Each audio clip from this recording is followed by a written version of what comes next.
तर स्वारगेट बलात्कार प्रकरणामध्ये गृहराज्यमंत्री योगेश कदम यांनी मात्र मुक्ताफळं उधळली आहेत। तरुणीने आरडाओरडा किंवा विरोध केला नाही म्हणून आरोपीला अत्याचार करता आला, घटना बळजबरीने घडली नाही असं संतापजनक वक्तव्य गृहराज्यमंत्री योगेश कदम यांनी केलेलं आहे।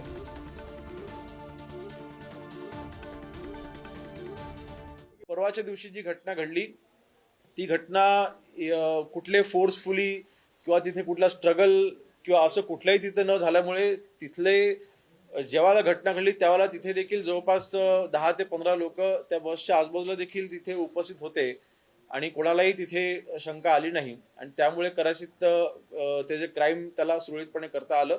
परंतु अन्य जी डिटेल आहे जेव्हा आरोपी आपल्या ताब्यात येईल त्यावेळेला आपल्या सगळ्या गोष्टी लक्षात येतील। एका अबलेवर गाडीमध्ये जबरदस्ती होते, विनयभंग होतोय, बलात्कार होतोय आणि तिने स्ट्रगल केलं नाही म्हणते, हा त्यांचा शब्द आहे। तिने स्ट्रगल केलं नाही त्याच्यामुळे आम्हाला बाहेर कळलं नाही। म्हणजे स्ट्रगल करायचं म्हणजे काय करायचं ही आमची गृहराज्यमंत्र्यांची भूमिका आहे।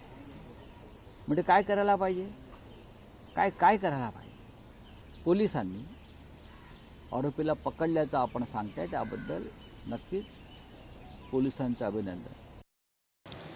नाही, अशा प्रकरणाचं याबद्दल मला माहिती नाही, पण खूप पॉलिटिकल स्टेटमेंटनी पोलिसांच्या तपासावर वेगवेगळे परिणाम होतात।